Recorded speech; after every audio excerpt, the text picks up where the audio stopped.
The Mid-Size Multinational Program is a solution that has been extremely successful since the launch. We launched this solution in Q1 of 2023, and since then, it has been going from strength to strength. I'll let numbers do the talking.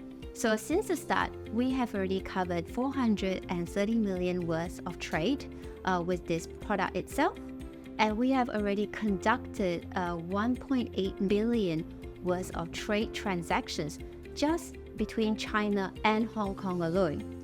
And we're able to provide very proactive risk consultation on the credit management of our customers. So what is this product for, and who is it best for? This solution is actually perfect for companies who operating in Hong Kong, however have other offices or operations outside Hong Kong. So this solution allows our customers to be able to have harmonized coverage, centralized negotiated terms, pricing, also coverage from Hong Kong. And I think that this would be especially useful for our customers in the GBA area. So for example, they might have a sales office or an export office in Hong Kong, however have production lines in China. We will be able to, out of Hong Kong, be able to centralize service and delivery.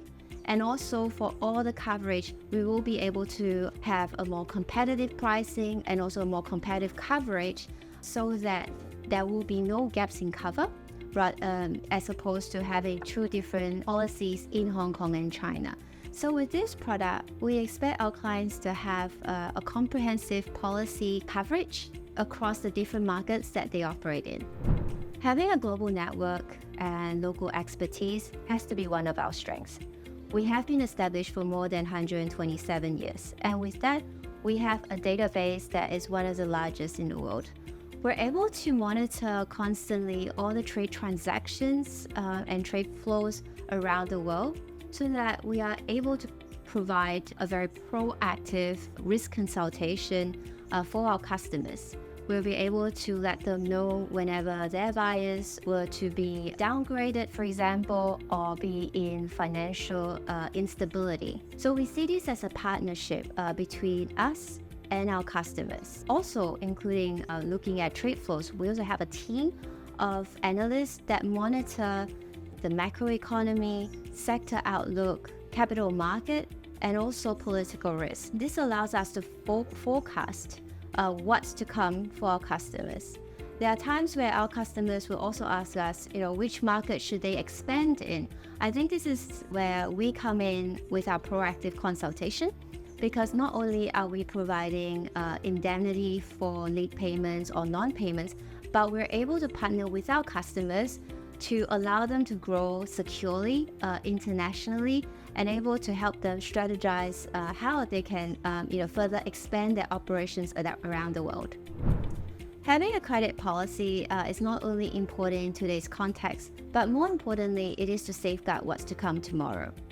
Mainland China has been one of the, I would say, the biggest trading partner of Hong Kong since 1985. So therefore, it is natural that we have a solution that addresses this business requirement. There are two parts to this. So in the past, we see a lot of Chinese companies coming into Hong Kong, using it as an export hub to trade internationally. Nowadays, we see a different need for that. Chinese companies are coming into Hong Kong, setting up companies as a sales office to be able to access international financing from Hong Kong. And with our solution, we'll be able to cover both their China and Hong Kong operation. At the same time, we also see a lot of Hong Kong companies leveraging the strong consumer demand and consumer power of China. And therefore, in order to access domestic sales of China, they also set up offices or sales offices in China.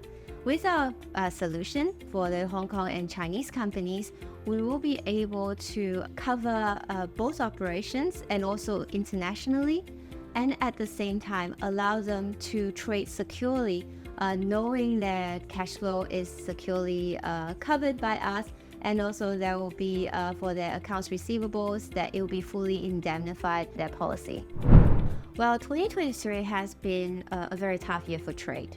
So trade in general has contracted last year by about 0.4%.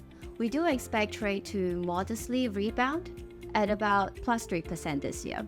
We expect the Eurozone to have a prolonged recession, unfortunately, in the first half of this year, and then slowly easing in the second half.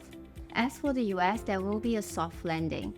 So with that, we will forecast about plus 3% this year in 2024. And in general, if we break them down into the different zones, we will see an increase about 1.6% in the US, increase of 0.8% in the Eurozone, 4.6% in China, and then in the UK, we'll see an increase of 0.6%. In saying that also, one thing that's very interesting to note is that countries or markets who account for 60% of the global GDP will be going into election this year. So there might be surprises on the trade and political fronts. The profitability squeeze on corporates will remain. So therefore, we will see that there will be costlier financing, and therefore we see that for some companies, liquidity is an issue. So with 2023, we already saw an increase of 6% globally of insolvency, and we expect that to increase year on year again this year by 10%. In Asia, usually we see companies are slightly more solvent in general. So therefore, we forecast a plus 5% of insolvency this year, and also plus 3% for next year.